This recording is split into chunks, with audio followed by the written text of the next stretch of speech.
welcome to A Sound Constitution here on CHLY 101.7 FM, a show where we focus on health topics important to our community. This year's team is made up of 8 third-year VIU nursing students.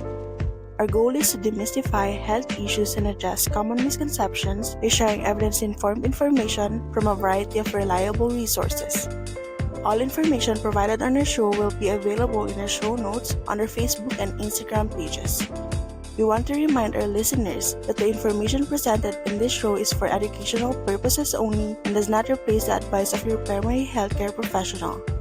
If you have any questions or concerns about what's being discussed, feel free to reach out to us on Facebook at A Sound Constitution, Instagram at CHLY A Sound Constitution, all one word, Twitter at ASC_VIU, or email us at asoundconstitution@gmail.com.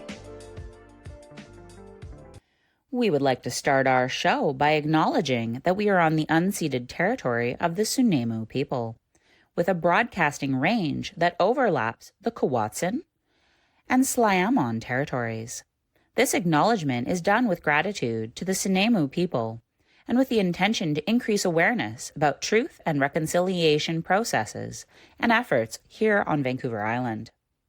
Additional information and resources surrounding Sunemu history, reconciliation, protocol, and land acknowledgement can be found on our Facebook, Instagram, and YouTube pages. Hello everyone, thank you for tuning into our show. I'm Shan, your host for today's episode, and I'm joined with my co-hosts Lara, Cedric, and Stella. In this episode, we will be talking about smoking and vaping. Later in the show, I will sit down with our special guest, Karen Alden from BC Lung Foundation, to discuss some important questions about smoking and vaping and to talk about the BC Lung Foundation's program, Quit Now. Additionally, for today's episode, we will be sharing some statistics about smoking and vaping, as well as the history of e-cigarettes and how they differ from the traditional cigarettes. We will also discuss the effects of nicotine in our body, and we will be addressing some common myths and misconceptions surrounding vaping. Having said that, let's dive right in and clear the air as we explore the facts surrounding smoking and vaping. To start this episode, let's briefly talk about the history of e-cigarettes. According to the U.S. Department of Health and Human Services, the first documented mention of an electronic cigarette dates back to as early as 1930. Joseph Robinson filed a patent for an electric vaporizer in May 1927 with the intention of creating an easy-to-use device for vaporizing medicinal compounds without burning the user. However, this product did not make it to the market.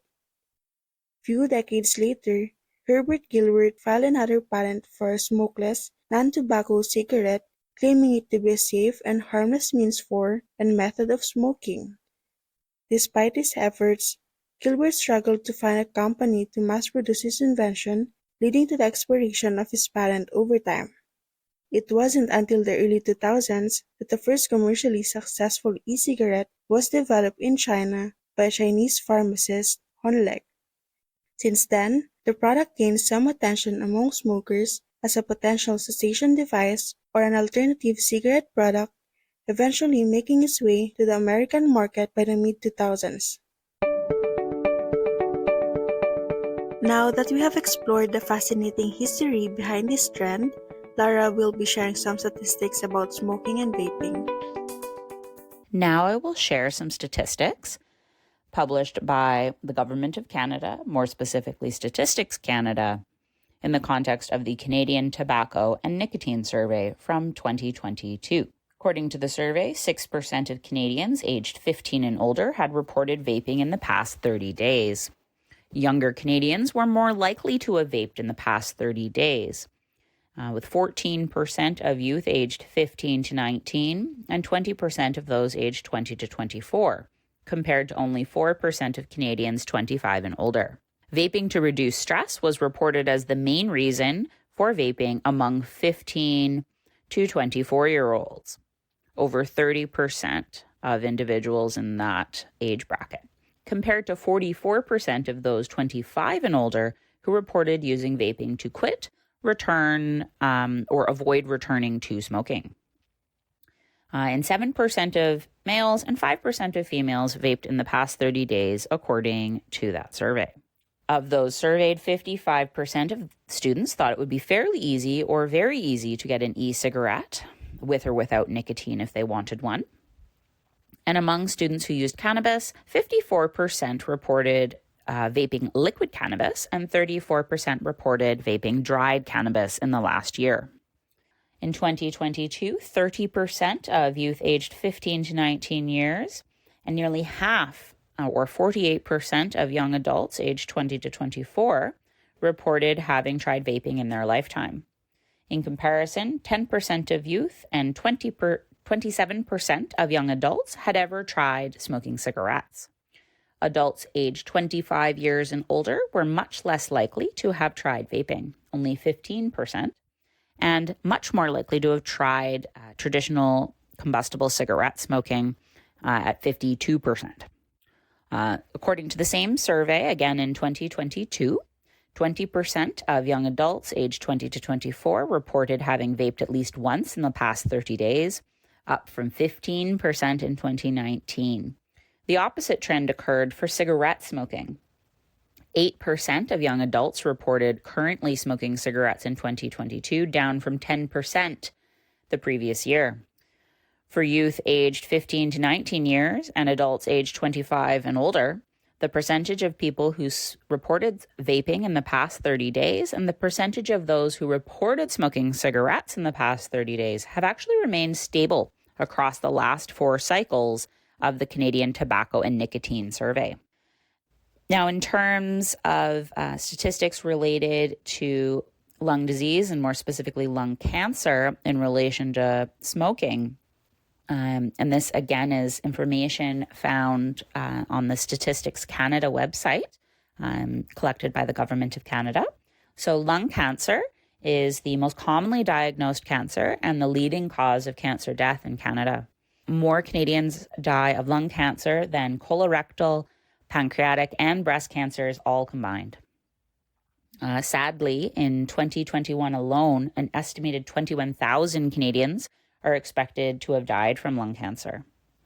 In addition, when we look at the expenses associated with smoking, in 2021, Canadian households spent an average of $551 on tobacco products, with most of that money going towards cigarettes. And this was comparable to what average Canadian households spent on public transportation, which came to $598 over the course of the year, and twice as much as what they might have spent or what they would have spent on reading materials, only $199. Lastly, I'd like to share a peer-reviewed research study that was completed in Southern California and published in the journal of called BMC Public Health. And it explored the frequency of electronic cigarette or vape pen usage in young adults. And a very interesting theme that arose in the context of this study, characterizing the symptoms of e-cigarette dependence in young adults, was that the challenges associated with frequency of vaping, particularly once it becomes an ingrained habit. Some of those study themes included the idea of mindlessly vaping, feeling unconscious of the frequency of e-cigarette usage, and even having no idea of how often one was using their e-cigarette.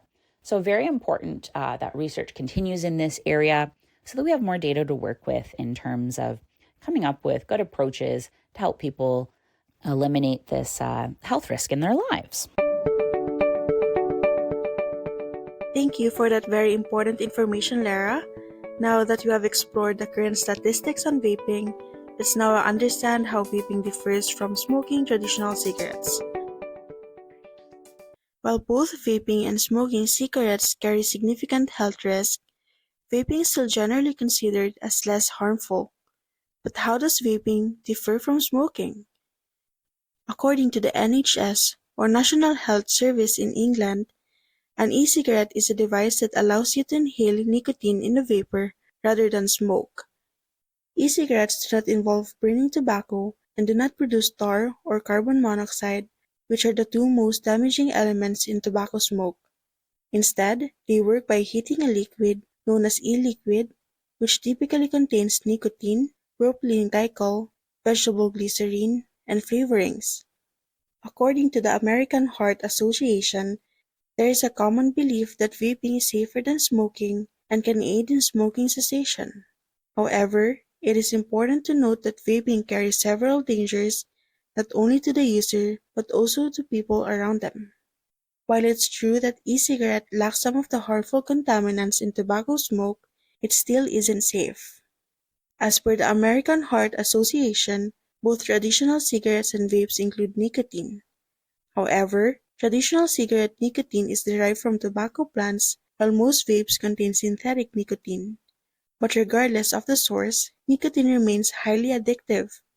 Furthermore, according to the Centers for Disease Control and Prevention, the addition of flavorings to e-cigarettes enhances their appeal to a broader range of individuals, particularly attracting younger customers. However, what people may not know is that while many of the chemicals used to flavor these e-cigarettes may be safe for ingestion, they may not be safe for inhalation. This is due to the fact that the gut can process a wider variety of substances as compared to the lungs. With that being said, neither smoking nor vaping is beneficial to human health.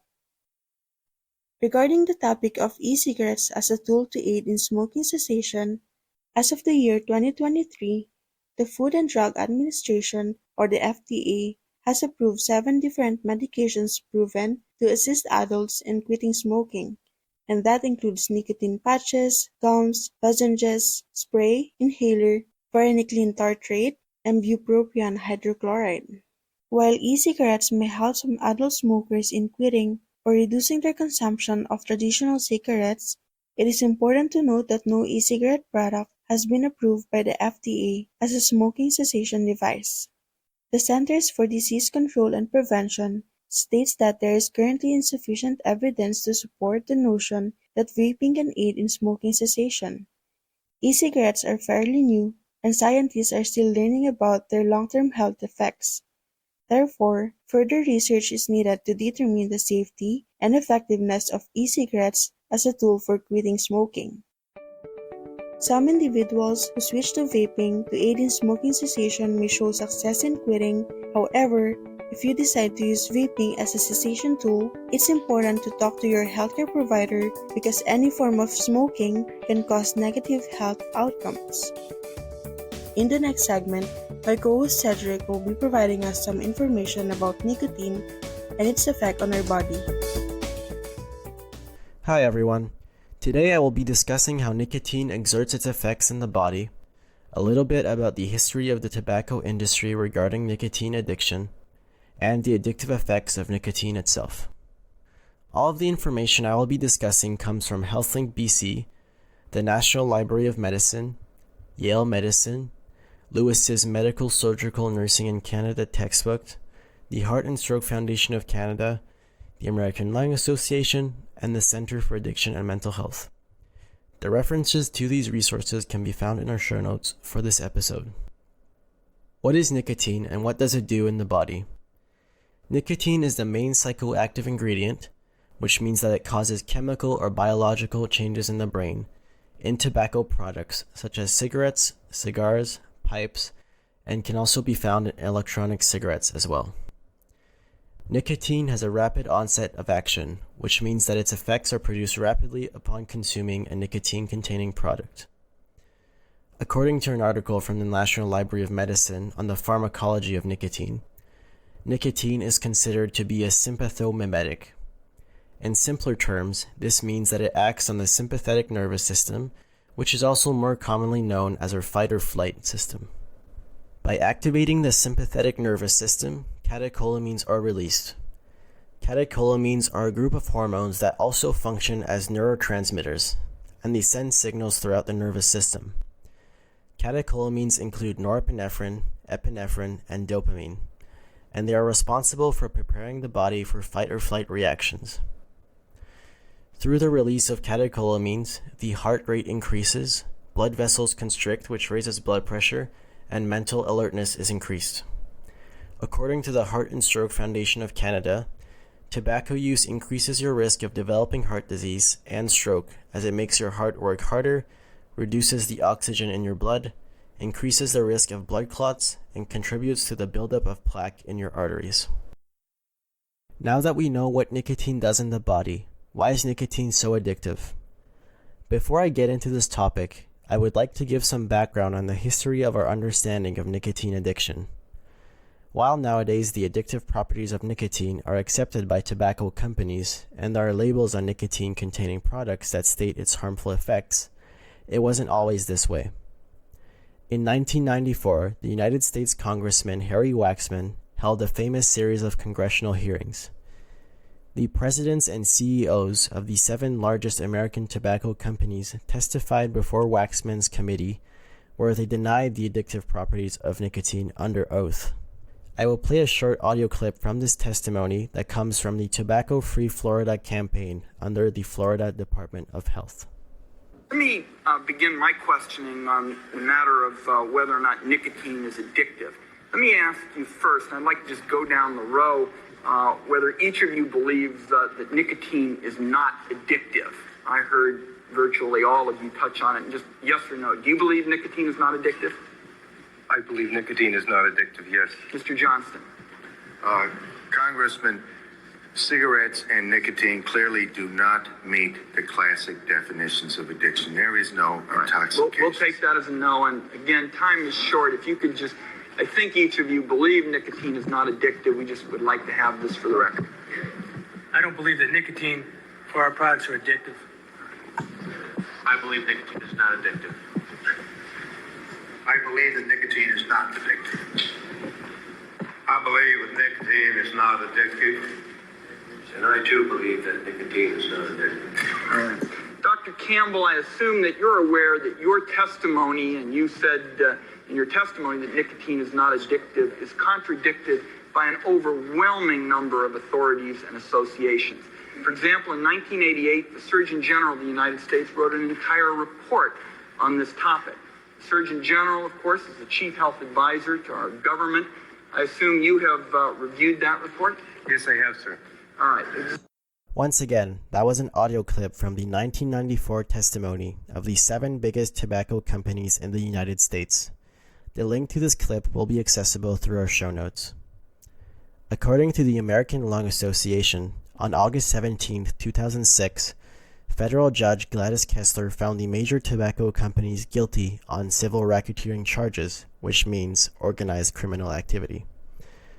The judge also found many troubling findings leading up to this, one of them being that the tobacco companies had concealed and suppressed research data and other evidence that nicotine is in fact addictive.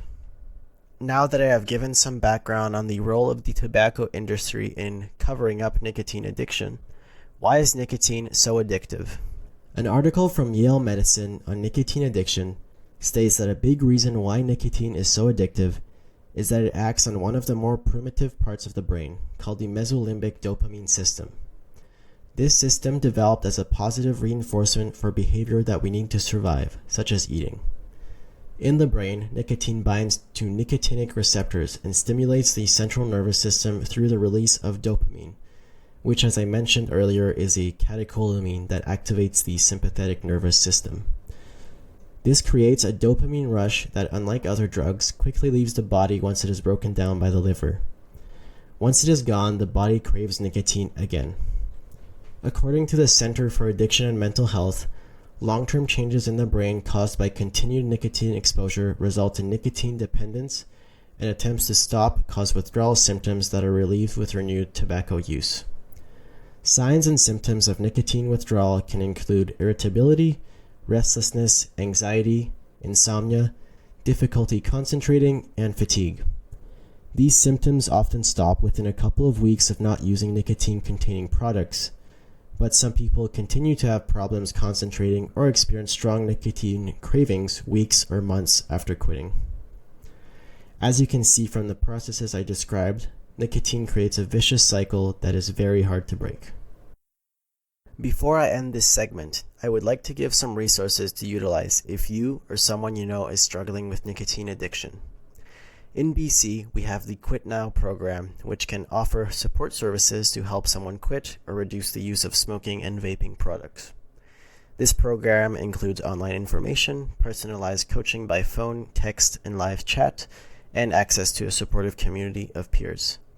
If you are interested in knowing more about this program, go to the website quitnow.ca. This website will be referenced in our show notes for this episode, along with the other resources used in this segment. Thank you for that very important information, Cedric.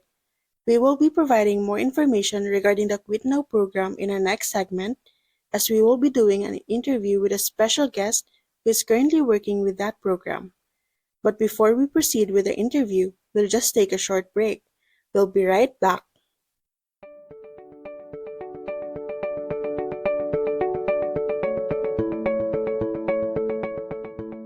Hi, it's time to take a break and talk about a myth that is very common when talking about vaping.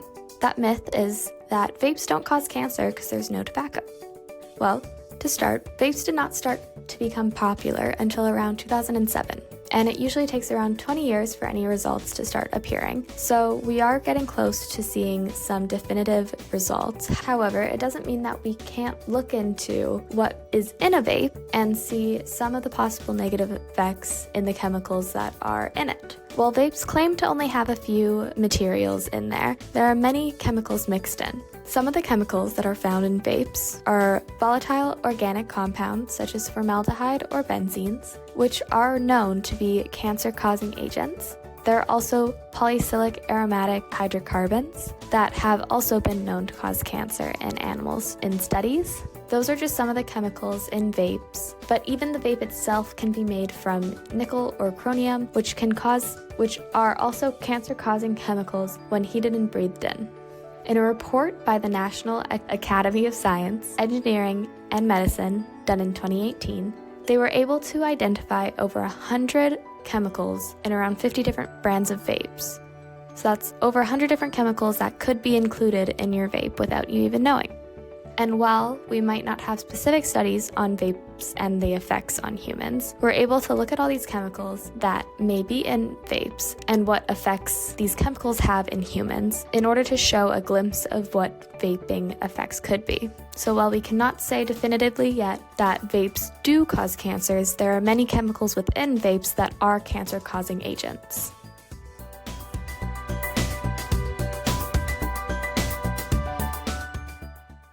If you're just tuning in now, this is the Sound Constitution on CHLY 101.7 FM, a show where we focus on health topics important to our community. For today's episode, we are talking about smoking and vaping and its effect on our health.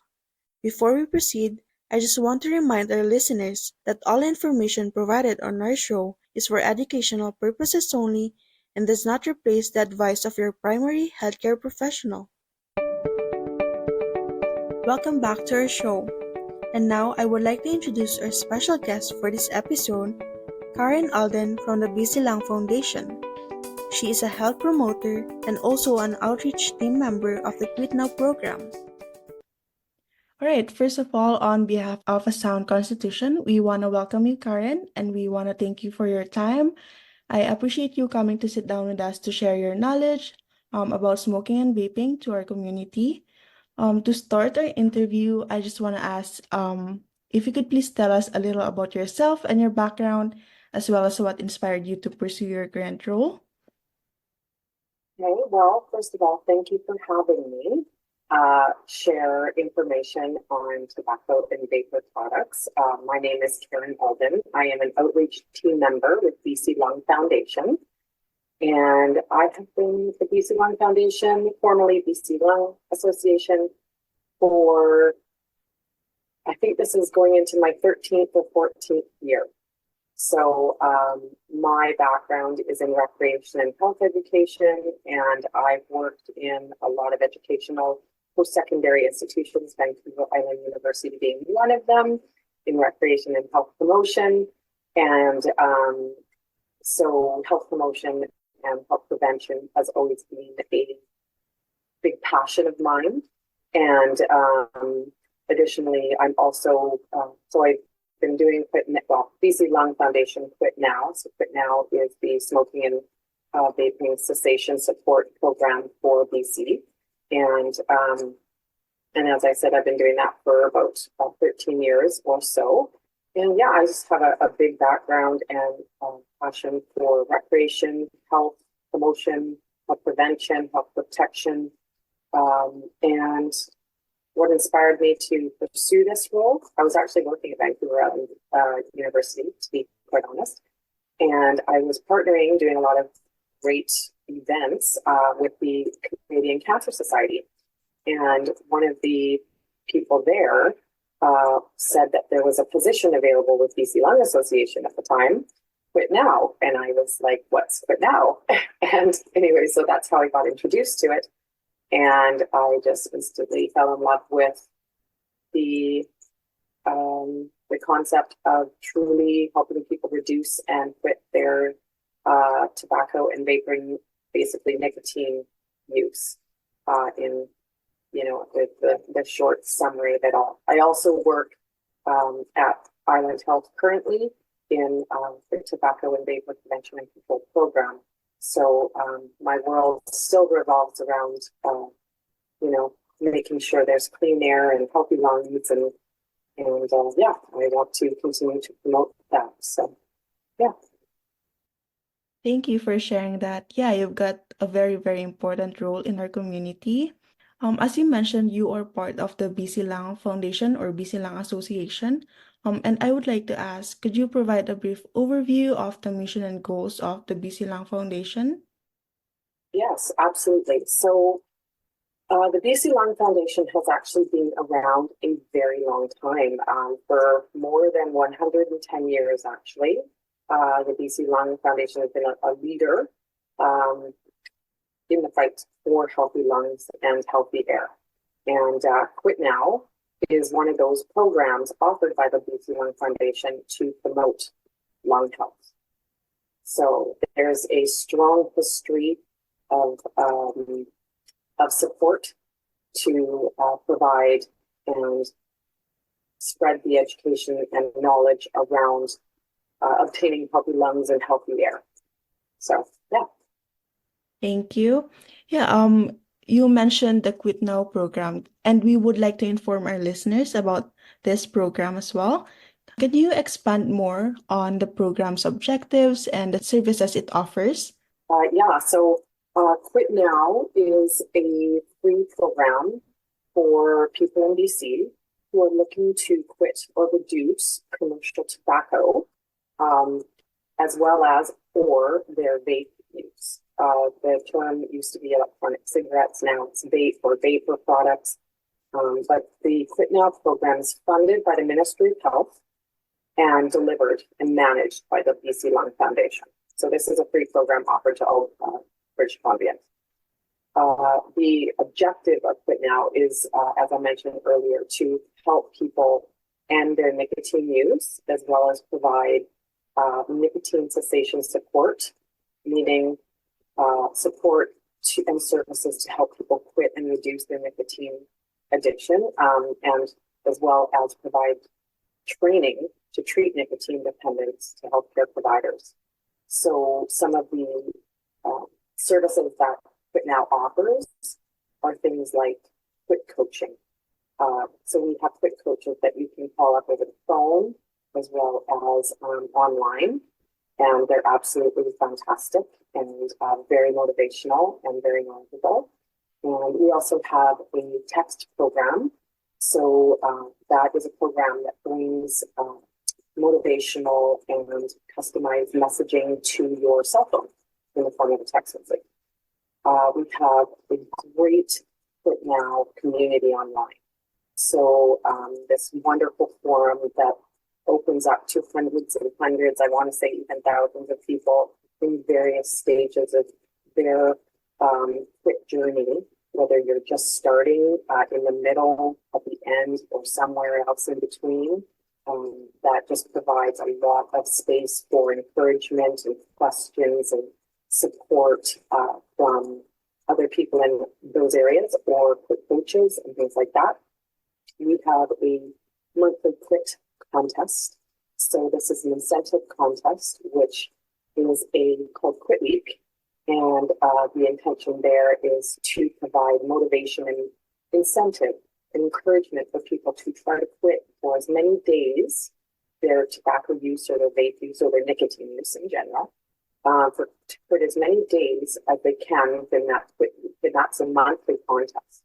And for the number of days that they actually quit successfully, they get that many entries into the monthly draw.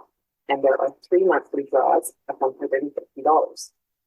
And this happens every month. So, just that encouragement and incentive to try to get people to really, stretch their limits a little bit, see if they can be smoke and vape free for 24 hours, if not longer.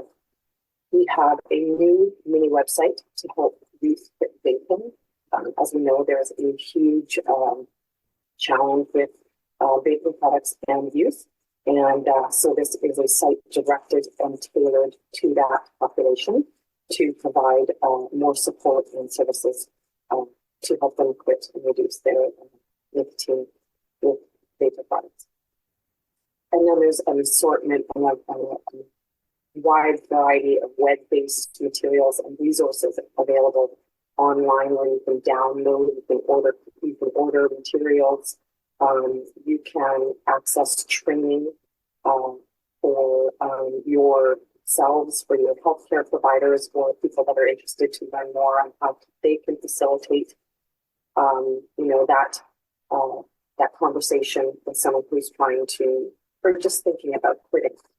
So yeah, and then myself, I am an outreach team member, so I'm kind of that person on the ground who is that frontline person who goes and connects with the community, does interviews like this so we can get the word out, so we can let people know that Quit Now exists and that there is free support available, and to educate that anybody can actually refer anyone to Quit Now. It's a referral-based program. So whether you don't have to be a healthcare provider, but we certainly want healthcare providers to refer their clients and patients to Quit Now, but you could refer a friend to Quit Now to receive that ongoing behavioral support service. Or you can sign up yourself. So lots of different things, as well as part of the outreach team. We attend a lot of health fairs. We do presentations to a variety of different populations. We do, as we said, healthcare provider training. So yeah, it's a pretty cool program that is offered, and I just really appreciate the opportunity to get the word out. Thank you so much for sharing that information.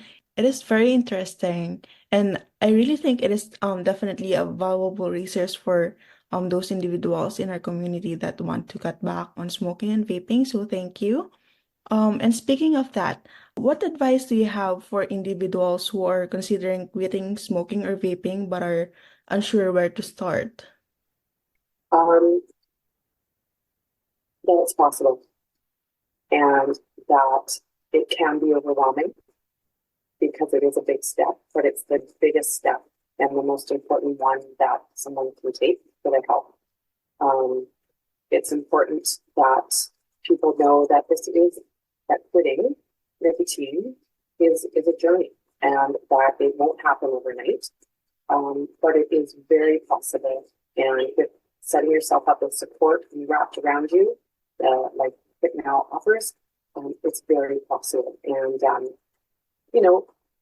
there will be challenges along the way, and there's lots of support and services available to help get through those and manage those. So Quit Now just is a great place to start your quit journey, ask your questions, build a quit plan. And that was the other thing too. Sorry about the services. There's the quit coaches can also assist with developing a quit plan as well. You can do that online as well. The quit plan is such a key piece to starting. If you're thinking about quitting smoking or vaping, a quit plan is so important because you really have an opportunity to set set yourself up for success. Not only do you get the support services of Quit Now, but you're setting up all your steps so that you know when you want to smoke, or you know when you vape. It's building a plan that when those moments arrive, don't happen, that you have an alternative in place. And that if, we all need to sometimes readjust our plan. If there's a misstep and you end up having a cigarette that day, looking at it like an opportunity to learn what happened, why did I do that, adjust your plan, and get back on and keep going. So there's the biggest advice is just to take a small step and know that it's possible, and we're here to help them. Thank you so much for that advice. Yeah, I believe it is important to have a support system if you're unsure of what you're doing. And the Quit Now program is a really valuable resource for them to do that.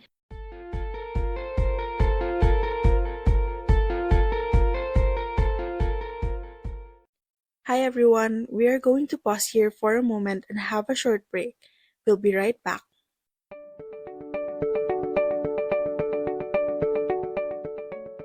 Hi, it's time to take a break to talk about a myth that has to do with vaping.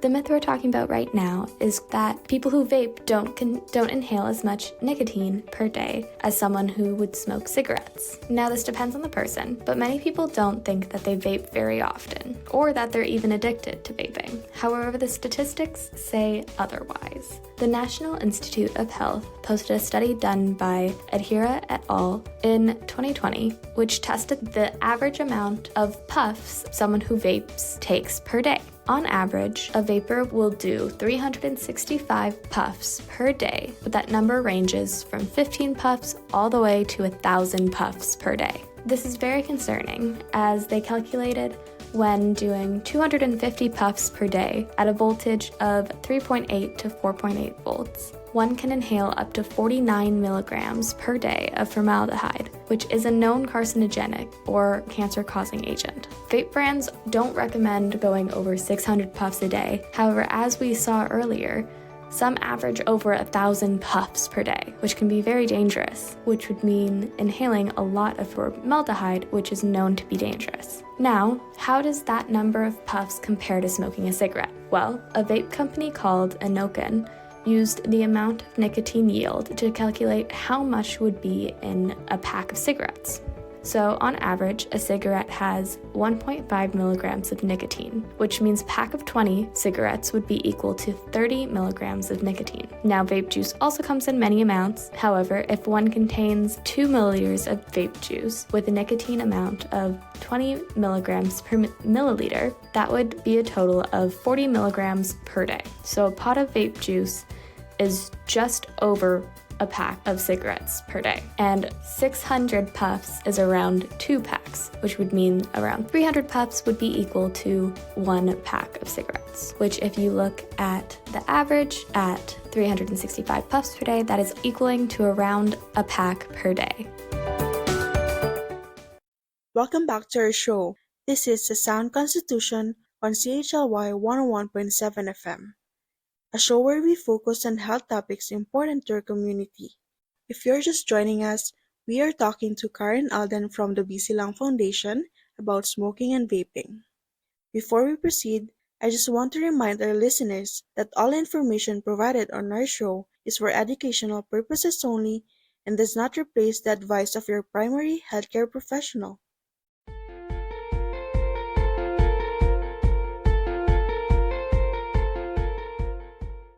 Thank you for answering that question, Karen. I also want to acknowledge how important it is, as you said a while ago, to provide support for individuals at different stages of their journey with smoking and vaping. And while quitting is a commendable goal, some individuals may still choose to smoke or vape. So with that, what could be some strategies that can be employed to minimize harm for individuals who still wish to smoke or vape? The journey for each person is going to look different. What works for one may not work for another. The best place to start is definitely with reducing the amount of nicotine whether that be, smoking half your cigarette or reducing the number of cigarettes per day if you can, or reducing the amount of nicotine in your vape. So starting with something attainable that you can feel successful with is a great place to start.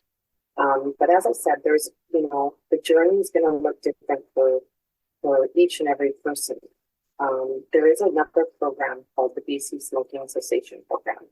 And this is a program that you can walk into any pharmacy and receive free nicotine replacement therapy, which includes nicotine gum, lozenge, or patch for free every year for 3 months. And if someone decides to choose the gum, that may not work for someone else.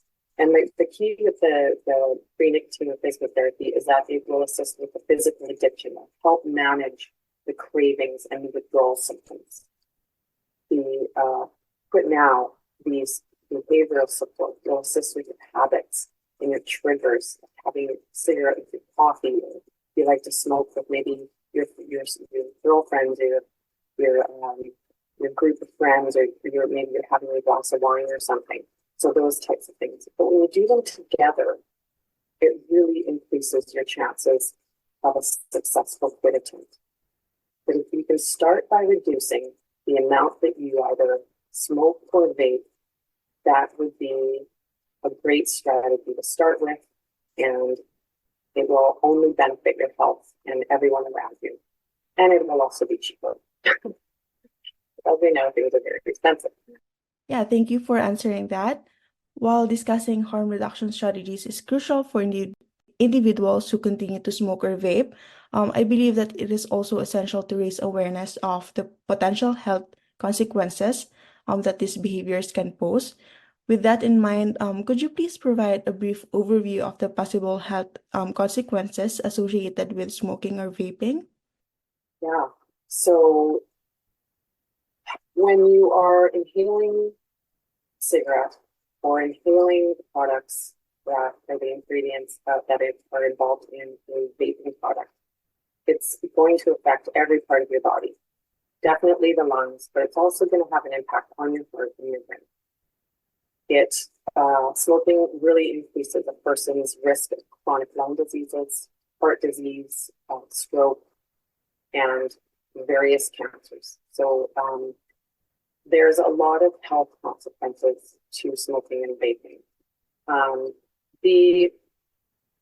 The health effects of vaping are still being researched.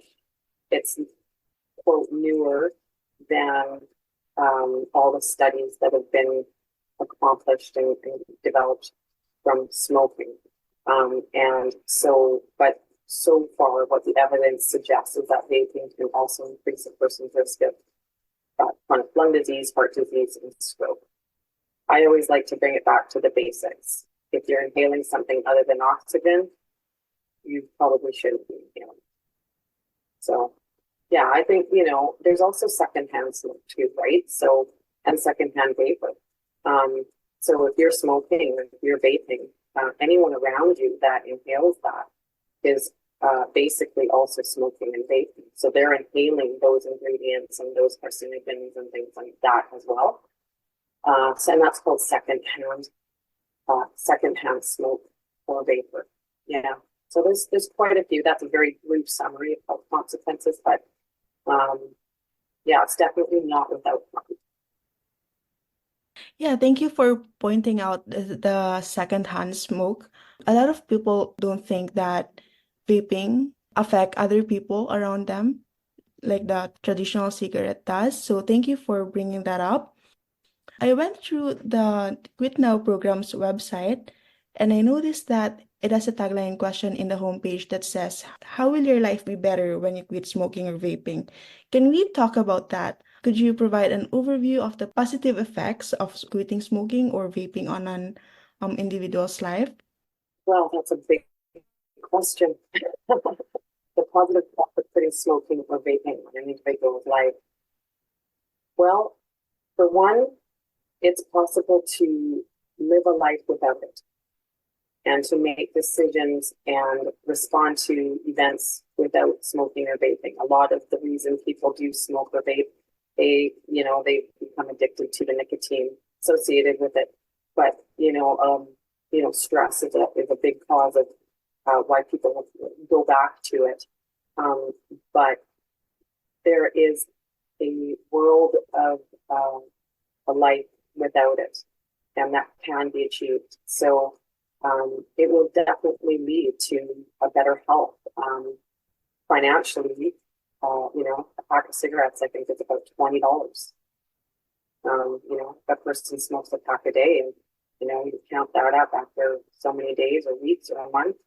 That comes to quite a bit of money. And vapor products, they're quite pricey as well. So you'll definitely have more money in your pocket.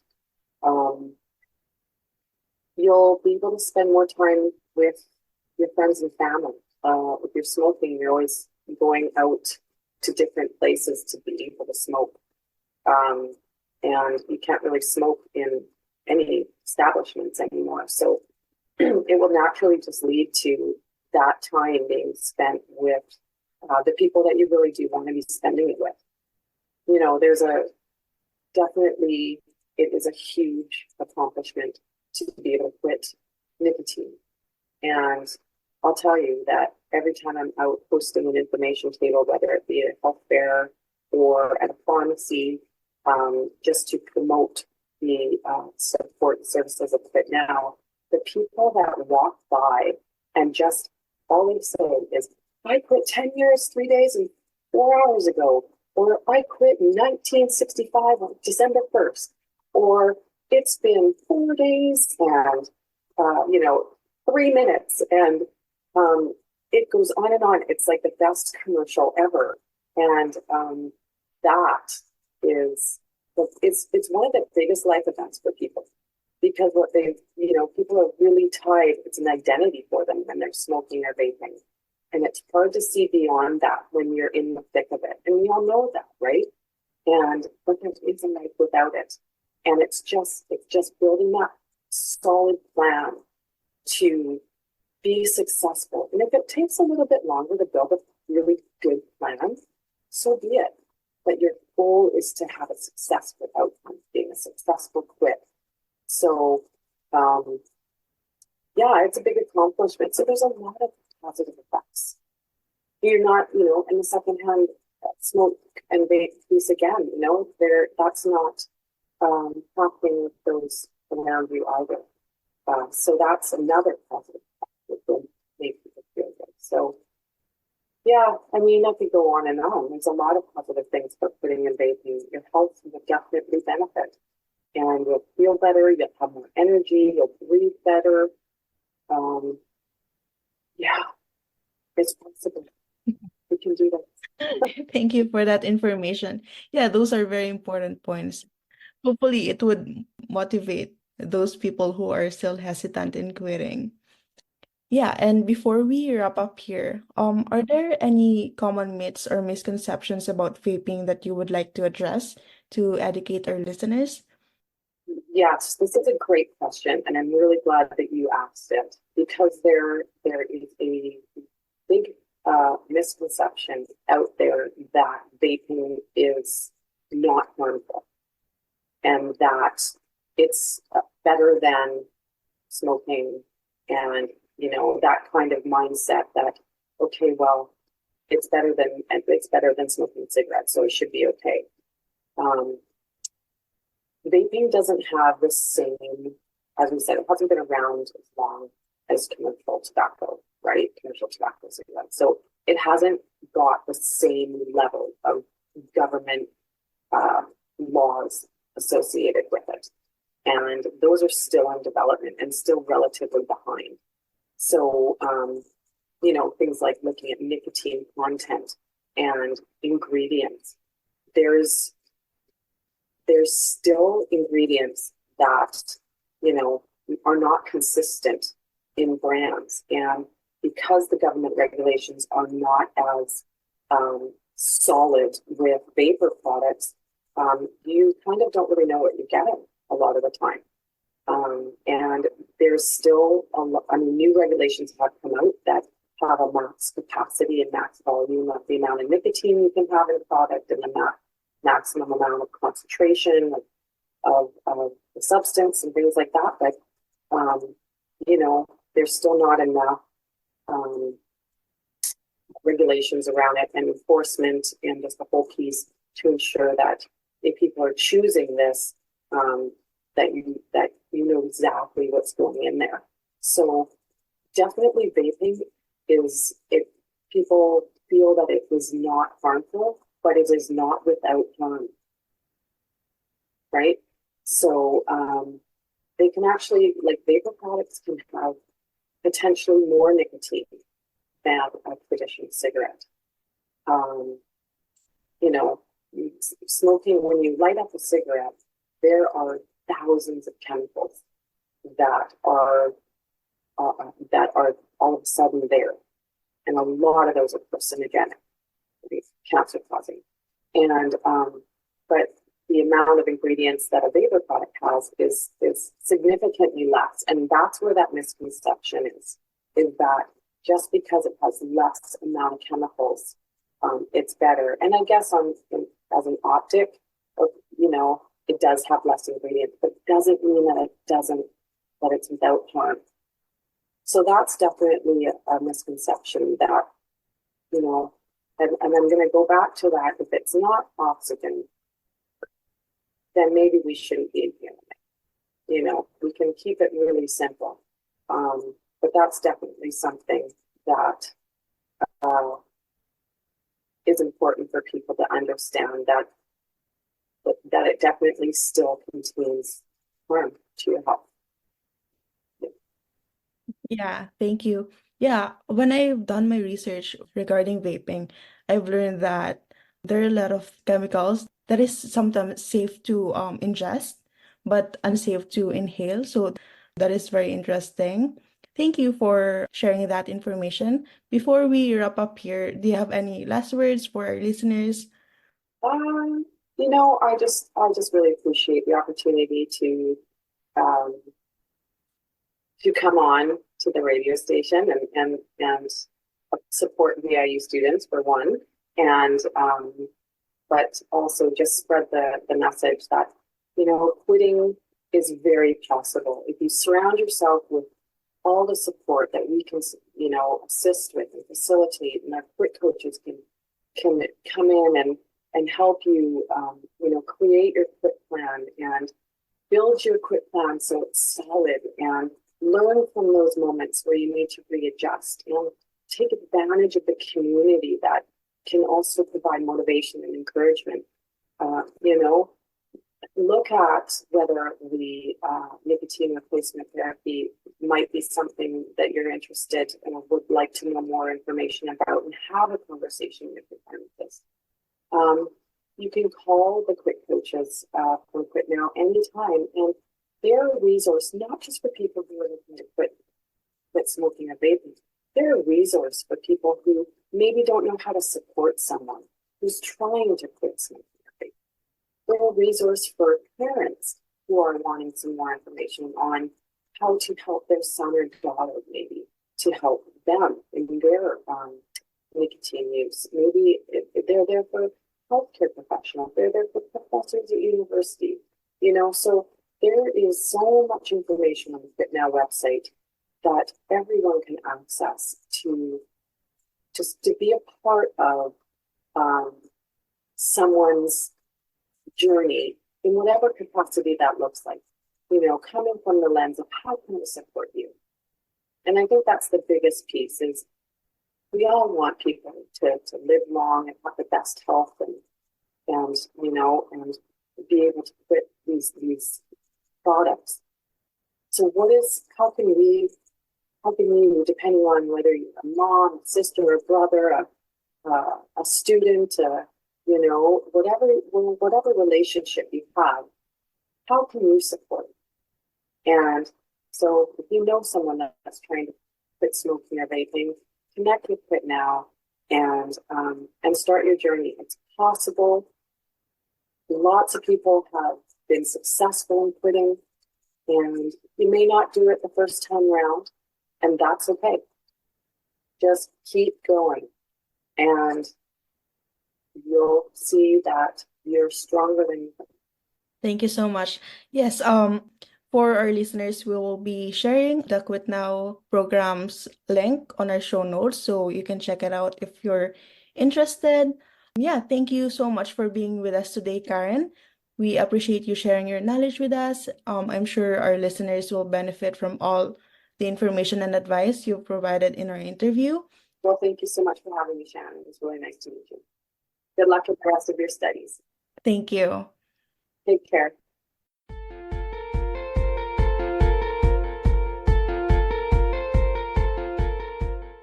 Once again, that was Karen Alden from the BC Lang Foundation, a health promoter and a team member of the Quit Now program here in BC.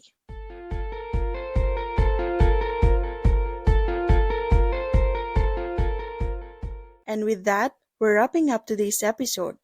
A big thank you to our special guest, Karen Alden, for sitting down with a sound constitution to give some context about smoking and vaping. I am sure that we can all use the knowledge and advice she provided as a foundation to making informed decisions about smoking and vaping. If you or someone you know might be interested to BC Lang Foundation's program Quit Now, you can visit their website at www.quitnow.ca.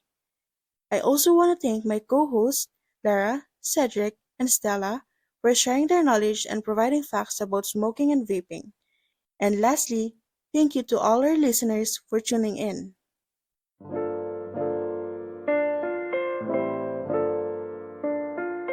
For details and show notes from today's episode, or to follow along on what's coming up this season, check out our Facebook page at A Sound Constitution, our Instagram at CHLY A Sound Constitution, or our Twitter at ASC_VAU.